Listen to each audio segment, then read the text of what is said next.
திமுகவோட மிகப்பெரிய நெருக்கடியாக நான் பார்ப்பது அதிமுக பாஜக கூட்டணி அல்ல, விஜய் ஃபேக்டர். விஜய் திமுக வாக்குகளை உடைக்கிறார், சிதைக்கிறார். அவர் அதிமுக வாக்குகளையும் சிதைக்கிறார், உடைக்கிறார், திமுக வாக்குகளையும் சிதைக்கிறார். அப்படி என்றால் எவ்வளவு தூரம் முடியுமோ அவ்வளவு தூரம் கூட்டணி கட்சிகளை பெருக்கிக் கொள்ள வேண்டும் தான் திமுக விரும்புது. மறுபடியும் சொல்லுகிறேன், 26 தேர்தலில் திமுகவின் மிகப்பெரிய சவால் விஜய் ஃபேக்டர் தான். ஏடிஎம்கே பிஜேபி அலையன்ஸ் கிடையாது. இவங்களுக்கு எல்லாருக்கும் சிக்கல், நான் சொல்கிறேன் திரும்பவும், விஜய் ஃபேக்டர் தான். இந்த திமுகவை ஆதரிக்கக்கூடிய பத்திரிகையாளர்கள், அரசியல் பார்வையாளர்களை நான் கேட்பது, இருதய சுத்தியோடு இந்த கேள்விக்கு பதில் சொல்லுங்கள்.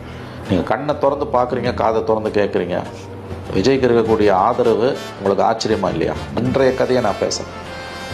10 பேரை கேட்டால் 7 பேர், எஸ்பெஷலி யங்ஸ்டர்ஸ், விமன் விஜய்க்கு போடுவேன்றாங்க. அது ஆச்சரியமாக இருக்குது. நான் திரும்பவும் சொல்கிறேன், நான் கமலை பார்த்துருக்கேன், விஜயகாந்தை பார்த்துருக்கேன். இப்படிப்பட்ட ஒரு ஆதரவு தளத்தை பார்த்ததே இல்லை. பாரம்பரிய திமுக குடும்பங்களில் 10 ஓட்டில் 7 ஓட்டு விஜய்க்கு போகுது. இது நாளைக்கு எப்படி இது அடுத்தடுத்த கட்டங்களுக்கு போகுன்றது தான் நம்ம பார்க்க வேண்டிய விஷயம். அதே மாதிரி ஒரு அதிமுக பாஜக ஓட்டையும் உடைக்கிறார்.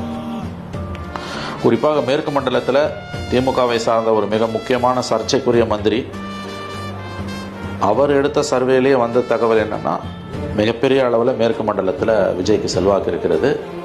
அதிமுக பாஜக கூட்டணி அங்கே பெரிய சரிவை சந்திக்கிறது. திமுகவுக்கும் ஓரளவு சேதாரம் என்று தகவல் வருது.